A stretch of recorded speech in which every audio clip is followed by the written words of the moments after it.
आज का पॉडकास्ट हमारे लिए बहुत इम्पोर्टेंट होने वाला है और जो इन्फॉर्मेशन हम आपके साथ शेयर करने वाले हैं, वो बहुत ही ज़्यादा इम्पोर्टेंट है। सो मैं आपसे रिक्वेस्ट करूँगा, अगर आपको ये इन्फॉर्मेशन वैल्यूएबल लगे, तो अपने नियर एंड डियर्स के साथ शेयर कीजिए और आपको बेनिफिट ही होगा इस इन्फॉर्मेशन का।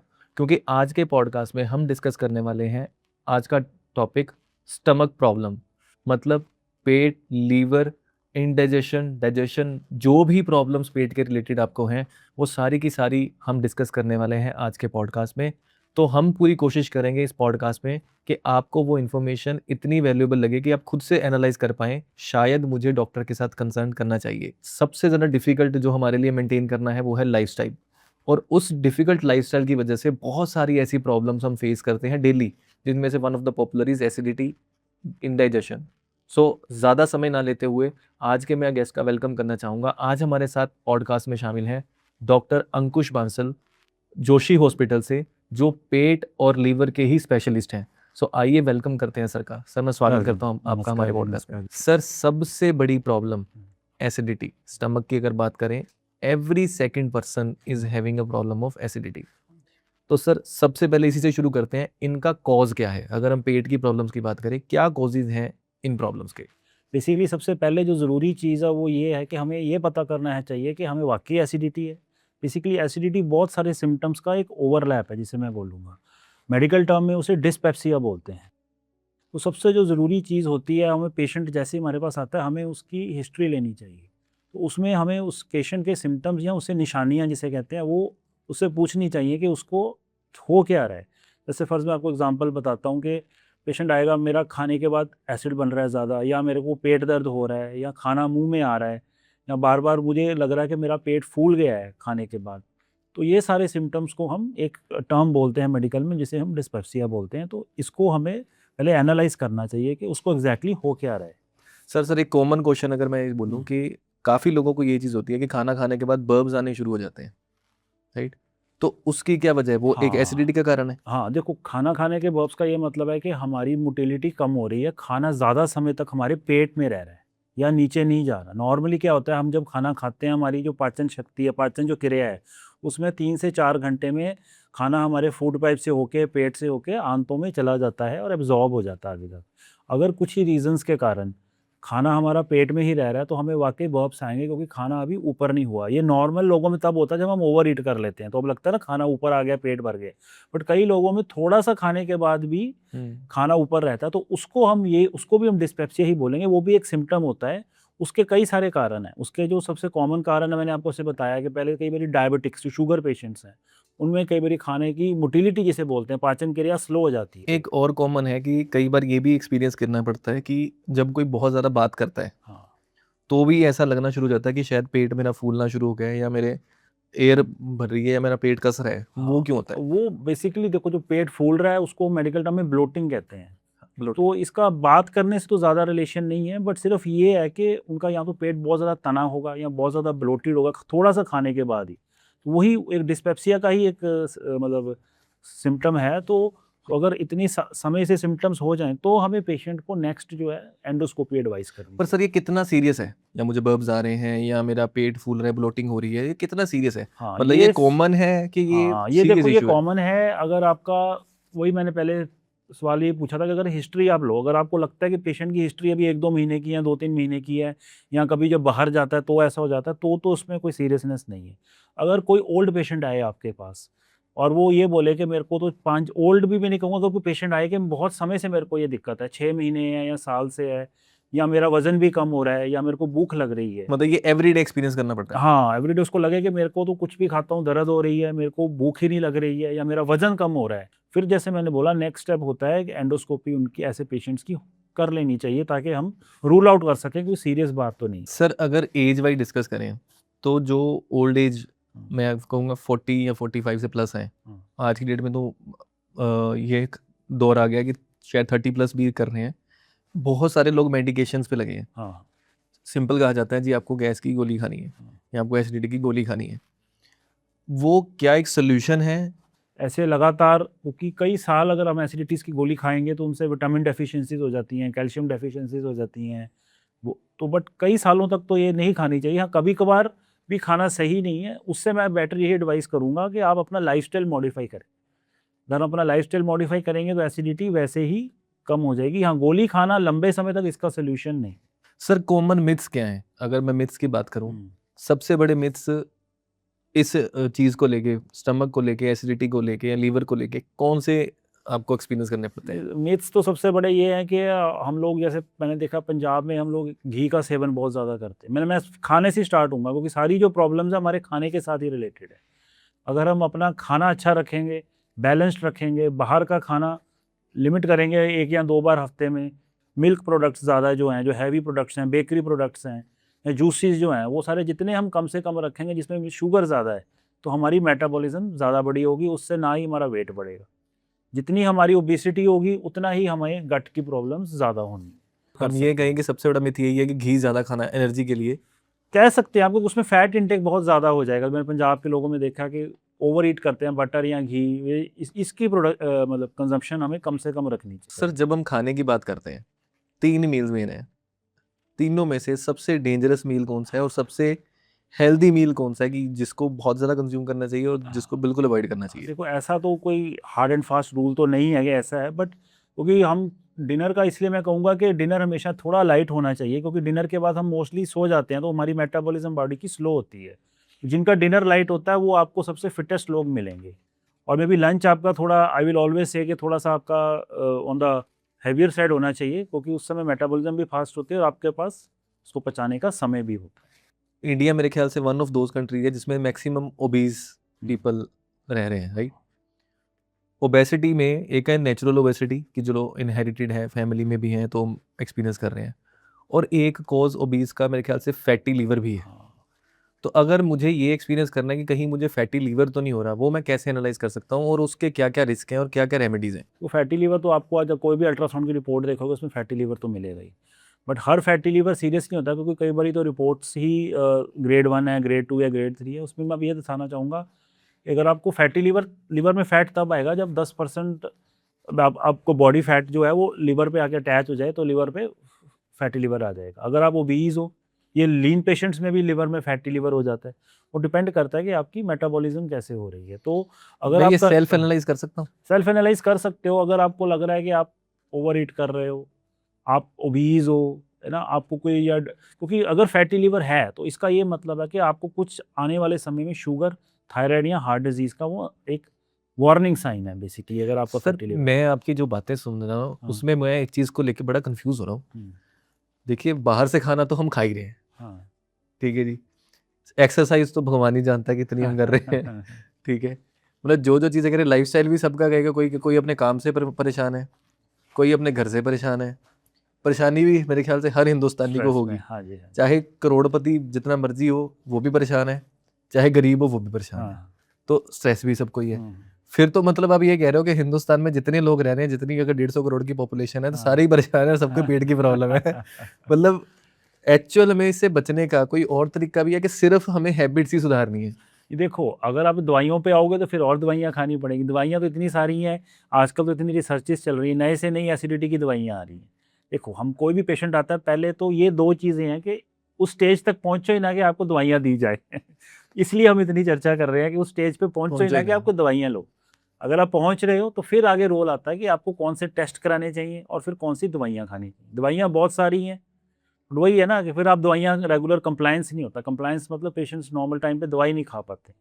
तो फिर आपको वो दवाइयाँ राउंड द क्लॉक खानी पड़ेंगी, ताकि आपका ये बर्प्स ना आएँ, आपको एसिडिटी ना हो, पेट में दर्द ना हो। वो सारे सिम्पटम्स की फिर आपको मेडिसिन्स खानी पड़ेंगी, तभी आप रिलीव होगे। सर, ये तो हमने डिस्कस कर लिया उन लोगों का, जो अभी एक्सपीरियंस कर रहे थे कि उनको शायद हो सकता है हाँ। और वो अपनी आदतें सुधार लें। हुँ, अब कुछ लोग हैं जिन्होंने आदतें बिगाड़ी हैं, हाँ, बिगड़ चुकी हैं। हाँ, ड्रिंक कर रहे हैं, इतनी हैबिट है हाँ, कि लीवर अब कह हाँ, रहा है कि बस कर, बस कर। ठीक है जी। और आपके पास आ रहे हैं कि डॉक्टर साहब मेरे लीवर ने बस कर दी हाँ, है, हाँ, हाँ, अब बताओ। सो फॉर एग्ज़ाम्पल जिन लोगों ने अपना पेट खराब कर लिया हुआ है या जिनके बहुत ज़्यादा सीरियस सिम्पटम बन गए हैं, हाँ। उनके लिए कौन से प्रोसीजर्स होते हैं? क्या उनकी सर्जरीज़ होती हैं? क्या उनके अलग-अलग ट्रीटमेंट्स होते हैं? कौन-कौन से ट्रीटमेंट होते हैं और वो कैसे होते हैं? थोड़ा-सा इस बारे में हाँ, लिवर की बात करी है तो बेसिकली मैं ये कहूँगा कि जो लिवर जो है हमारी बॉडी का बेसिकली इंजन है। वो बहुत सारे काम करता है लिवर। बहुत सारी मतलब हमारी पाचन शक्ति जो है उसमें, मेटाबॉलिज्म में बहुत सारी चीज़ों में हेल्प करता है। अल्कोहल से मैंने देखा पंजाब में बहुत लोगों का लीवर ख़राब हो रहा है अल्कोहल से, जिसको क्रॉनिक लिवर डिजीज़ बोलते हैं। होता है क्या, पेशेंट आता है लेट स्टेज में, खून की उल्टी आ रही है या यूरिन कम हो गया है या पेट फूल गया है या बेहोश हो रहा है पेशेंट, तो ऐसे पेशेंट्स का मतलब लिवर डिजीज़ काफ़ी एडवांस है। तो उन पेशेंट्स फिर हम ट्रीट करते हैं, उनको मेडिसिन देते हैं। बहुत सारे टेस्ट होते हैं, लिवर फंक्शन टेस्ट होते हैं, अल्ट्रासाउंड होता है, उसमें हमें पता चलता है कि एग्जैक्टली पेशेंट की स्टेज क्या है। तो जो अल्कोहल ज़्यादा ले रहे हैं, मेरे लिए उनका यही मैसेज है कि एक तो अल्कोहल मतलब मैं तो कहूँगा नो अल्कोहल, क्योंकि अगर आपका लीवर ख़राब हो गया है उसके बाद आपका अल्कोहल लेने का कोई भी पॉइंट नहीं बनता, क्योंकि every drop of alcohol is poison now. अपने नज़दीकी लीवर के स्पेशलिस्ट को दिखाएं, अपनी अच्छे से जांच कराएं और एक बार जांच करा के नहीं उसको फॉलोअप में रखें, क्योंकि अगर आप एक बार ही जांच करा लोगे, टेस्ट ले लिया, दवाई नहीं खाई, तो फिर वो दोबारा आपका लीवर खराब हो सकता है, क्योंकि एक बार ही आपका लीवर अल्कोहल के कारण खराब हो गया, वो वापस नहीं आएगा। फिर आपको सिर्फ मेंटेन करना पड़ेगा उस लीवर को।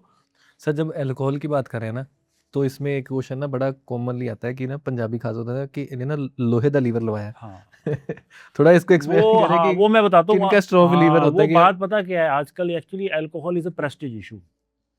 Alcohol is equivalent to coolness, कि वो हाँ जी वाह वो ड्रिंक कर रहा है यार, वो ड्रिंक कर रहा है, वो 4 पैग पी रहा है, वो 6 पैग पी रहा है। फिर उसके बाद क्या होता है, लोग कंपेयर करते हैं, वो तो नहीं पी जाता है, उन्हें कुछ 1.5 नहीं बोतल होता। चली गई। हाँ और मैं 2 पैग पिए तो हो गया। तो मैं ये बताऊंगा कि यहाँ पे अल्कोहल की जो मेटाबॉलिज्म है ना, वो हर बंदे की अलग अलग है। कईयों की स्लो मेटाबॉलिज्म हो रही है, उनको नहीं पच रही, कईयों की फास्ट हो रही है, उनको पच रही है। तो इसलिए मैं ये कहूँगा कि अपने आप को अल्कोहल के मामले में किसी से कंपेयर नहीं करना चाहिए, चाहे स्लो या फास्ट हो, अल्टीमेटली उसने लिवर खराब करना ही करना है, अगर आप उसको लगातार या कई सालों से ले रहे। सो मतलब अगर मैं ये बोलूँ कि अगर कोई घर बैठा हम्म, दिन में 2 पैग भी लगा रहा है हम्म, और कॉन्टिन्यूसली लगा रहा है, 1 महीना हो गया, 2 महीने हो गए, 6 महीने हो गए, वो फॉर श्योर है कि अपना लीवर खराब कर रहा है। देखो कुछ सालों के बाद तो ज़रूर होगा, वो डिपेंड करता है कि अगर आपने बीच में रुक गए, कई दिन नहीं करी या जैसे जो भी है, तो फिर आपका शायद थोड़ा बच जाए। बट ऐसा होता नहीं है, वो नॉर्मल जो मैंने देखा है पंजाब में तो 3-4 days a week is a trend. Sir आपने बड़ी क्लैरिटी से बताया अभी तक कि ये चीज़ें हैं जिस वजह से ये कॉज हो जाता है, और पॉपुलर मिथ्स भी हमने डिस्कस कर लिए।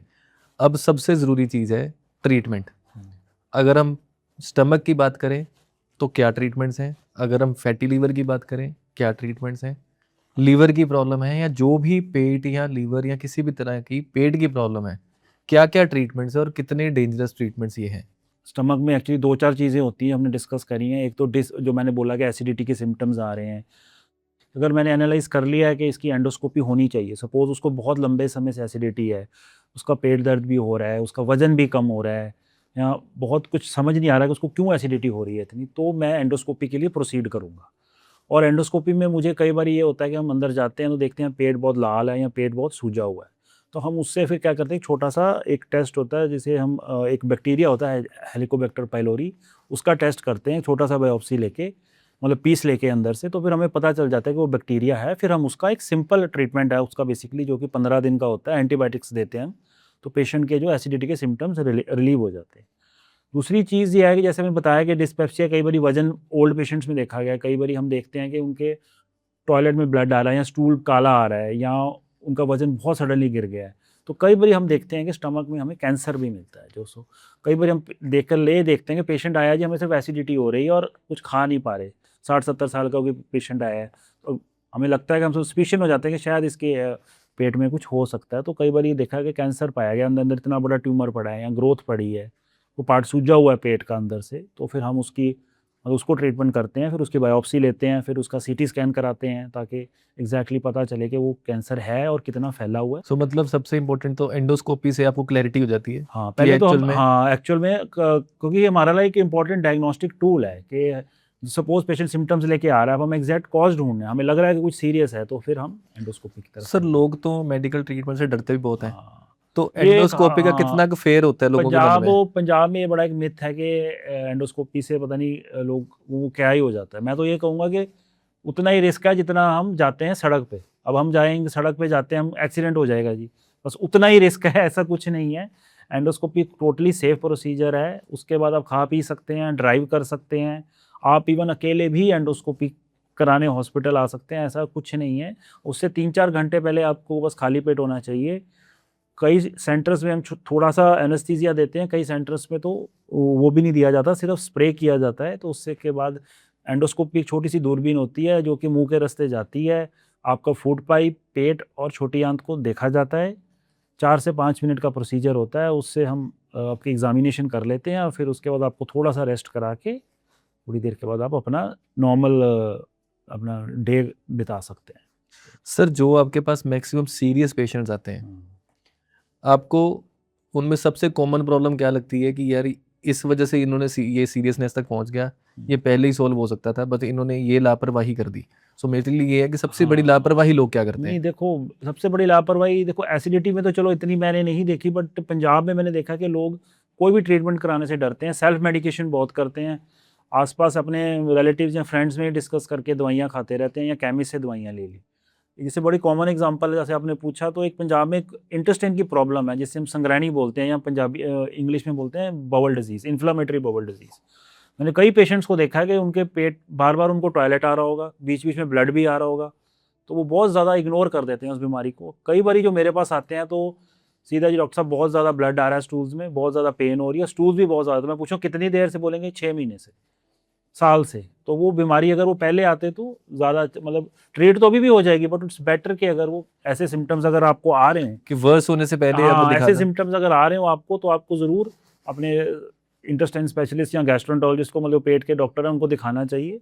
सर एक ना सोशल मीडिया बहुत ज़्यादा हाँ, आज की डेट में डिमांड में आ गया है। हाँ, हम भी पॉडकास्ट कर रहे हैं, हाँ, अलग अलग प्लेटफॉर्म्स पे ये जाने वाला है। हाँ, सोशल मीडिया से बहुत ज़्यादा अवेयरनेस हुई है, तो मैं कहूँगा कुछ ओवर अवेयरनेस भी है। हाँ, ओवर अवेयरनेस से आज की डेट में इतनी एडवर्टीजमेंट चलती है अलग अलग प्रोडक्ट की। हाँ, अब जैसे देख रहे हैं, पहले आता था कि ब्लड साफ करने वाली साफ़ी, हाँ, अब गोलियों में आ गई। अब कह रहे हैं जी पेट सफ़ा हर रोग दफ़ा, एग्जाम्पल जैसे चूरन भी चलते हैं। ऐसे ऐसे अलग अलग प्रोडक्ट आ गए हैं। हाउ हार्मफुल और how safe are these product? मतलब मैं अपने घर की बात करूँ तो अगर हमें कभी लगता है ना कि हमने कुछ ज़्यादा खा लिया है, देखो तो देर इज़ अ चूरन आता है कि ये खा लो। हाँ, देखो वो मैं मानता हूँ कि ऐसी चीज़ें हम लोगों ने भी बचपन में खाई होंगी, बट जो मुझे लगता है कि अगर 1-2 बार ली हैं या थोड़े समय के लिए ली हैं तो इतनी हार्मफुल नहीं रहेंगी। बट इनका ये है कि इनका लॉन्ग टर्म में बेनिफिट भी कोई नहीं है। बेनिफिट ज़्यादा समय तक कुछ नहीं है, ज़्यादा समय तक अगर कंज्यूम करोगे तो इट मे हार्म और doesn't not harm, it all depends कि उसमें कॉम्पोजिशन क्या है। अब हम ज़्यादा डिटेल में इसलिए नहीं जाते कि ना हम ये प्रिस्क्राइब करते हैं, ना ही हम इसको एडवोकेट करेंगे कि आप ये चीज़ें लो। तो इसको कभी कभार यूज़ करना है तो ठीक है, बट लॉन्ग टर्म इसका ये कोई सोल्यूशन नहीं। सर सबसे ज़्यादा लोग अपने साथ क्या नुकसान करते हैं, कि अपना ही नुकसान सबसे ज़्यादा क्या ही करते हैं लोग पेट के मामले में? हाँ, मैं इसमें वही फिर वापस पे आऊँगा। सबसे ज़्यादा नुकसान करते हैं ओवर ईट करके, अल्कोहल पी के, स्मोकिंग करके और एक्सरसाइज ना करके। ये 4-5 चीज़ें हैं जो हर बंदा पंजाब में ऑलमोस्ट एवरीबॉडी इज़ डूइंग। उससे होना क्या है कि अल्टीमेटली आपकी ही बॉडी खराब हो रही है। सर कोई एक चीज़, लास्ट में मैं ये क्वेश्चन पूछ रहा हूँ, कोई एक चीज़ जो भी ये ऑडियंस देख रही है, जो भी पॉडकास्ट देख रहे हैं, हाँ, उनको आप एज ए मैसेज देना चाहें कि ये अच्छी हैबिट आपको अडेप्ट करनी है और आज से ही करनी है, वो क्या होगी? तो अच्छी हैबिट तो मैं यही कहूँगा कि ईट मैं फिर वही उसी की बात पे आऊँगा कि eat a very balanced diet, that is the key to everything. Avoid any kind of toxins, कोई भी जितना हो सके अपनी शरीर में टॉक्सिन्स ना डालो, चाहे वो अल्कोहल के फॉर्म में है, चाहे वो स्मोक के फॉर्म में है, चाहे आउटसाइड फूड के फॉर्म में है। तो अपना एक बैलेंस डाइट बना के रखो and exercise regularly, so that is the message. और एक जो मैसेज मैं देना चाहूँगा कि have a early dinner. Early dinner के बाद आप ज़रूर थोड़ी वॉक करें। अपनी डिनर और स्लीप के बीच में 2 से 4 घंटे का ज़रूर फ़र्क रखें, तो definitely your body will adapt to it और एक बहुत अच्छी आप लाइफ जी सकते हैं without any gut problems. Sir एक आउट ऑफ सिलेबस क्वेश्चन पूछ रहा हूँ मेरी तरफ से कि अगर पेट की बात हो रही है, तो पेट के साथ बहुत सारे ऐसे लोग हैं जो वेट लॉस भी करना चाहते हैं। हाँ, तो अगर जो वेट लॉस करना चाहते हैं और हेल्दी वे में करना चाहते हैं, उनके लिए आपकी क्या सजेशन है? हेल्दी वे में वही है, जो वेट लॉस करना चाहेगा फिर वही बात है कि फ़ैट इनटेक टोटल कम रखो, अपनी कैलोरीज काउंट रखो। आजकल तो इतने मतलब पैरामीटर्स आ गए हैं जिससे हम देख सकते हैं, जैसे कहते हैं 10,000 स्टेप रोज़ चलो, वो उतने स्टेप्स चलो। अपनी कैलोरी इनटेक रखो, लिमिटेड रखो, 1500 कैलोरीज तक या जो भी है। जितना कैलोरीज आप कम खाओगे, जितना स्टेप्स ज़्यादा चलोगे, अपने आप ही आपका वेट लूज होता है। और एक इंटरमिटेंट फास्टिंग का भी कंसेप्ट आया कि आप कम से कम 10 से 12 घंटे अगर एक दिन में नहीं खाते हो तो आपको वेट मेंटेन या वेट लूज करने में वो हेल्प करेगा। और ओबेसिटी अगर डिक्रीज करनी हो, अगर मोटापा है, हाँ। ओबेसिटी है, उसको कम करना हो तो उसको कम करने में ये सारी ओबेसिटी कैसे कम होगी? वेट लॉस से। तो वेट लॉस के तो यही 3-4 तरीके हैं, बैलेंस डाइट रख के, लो कैल डाइट रख के, थोड़ी सी फास्टिंग करके obviously lose the weight and of course exercise. तो thank you so much sir, आपसे बहुत सारी क्लैरिटीज़ हुई कि मतलब बहुत सारे लोग हैं जो बहुत सारी चीज़ों को इग्नोर कर देते हैं जस्ट बाय थिंकिंग कि बस कैजुअल है, and वो कैजुअल चीज़ बाद में बहुत ज़्यादा तंग करती है। सो आज के पॉडकास्ट में एक चीज़ तो क्लियर हुई, और मैं तो चीज़ ये अडॉप्ट करने वाला हूँ कि healthy lifestyle, healthy diet, food is everything. अगर आप सही से खा रहे हैं, सही से अपनी एक्सरसाइज कर रहे हैं, अपने लिए टाइम निकाल रहे हैं, सेल्फ लवर बन रहे हैं, तो बहुत सारी ऐसी प्रॉब्लम्स हैं जिनको आप अपने तक आने से रोक लोगे। बट अगर आपको ये प्रॉब्लम आ चुकी है या आपकी कुछ हैबिट्स की वजह से ये चीज़ आप फेस कर रहे हो, don't ignore, always consult with the right person. हम बहुत कॉमनली ये चीज़ जानते हैं, और मैं शायद अगर कह रहा हूँ तो आप मेरे साथ रिलेट कर पाएंगे कि केमिस्ट से मेडिसिन ले लेते हैं हम कोई भी घर के नुस्खे शुरू कर देते हैं कि हाँ ठीक है, ये खा लूँगा तो ठीक हो जाऊँगा, कोई बड़ी बात नहीं है, बट वो चीज़ें बाद में वर्स करती हैं। सो इसका एग्जांपल एक दूंगा कि अगर आपके पास ज़ख्म है, आपने उस पर टेम्परेरी टेप लगा दी है कि ठीक है जी, वो अपने आप सूख जाएगा, लेकिन वो क्योर नहीं होगा। क्योर तभी होगा अगर उस पर प्रॉपर आपने मेडिकेशन लगाई है। सिर्फ ढकने से ज़ख्म सही नहीं होता। सो ये थे doctor Ankush Bansal. Thank you so much sir, आपने बहुत सारी क्लैरिटीज़ दी हमें। अगले पॉडकास्ट में फिर मिलेंगे नए डॉक्टर के साथ, नए कंसल्टेंट के साथ। तब तक के लिए दीजिए आज्ञा। Thank you so much.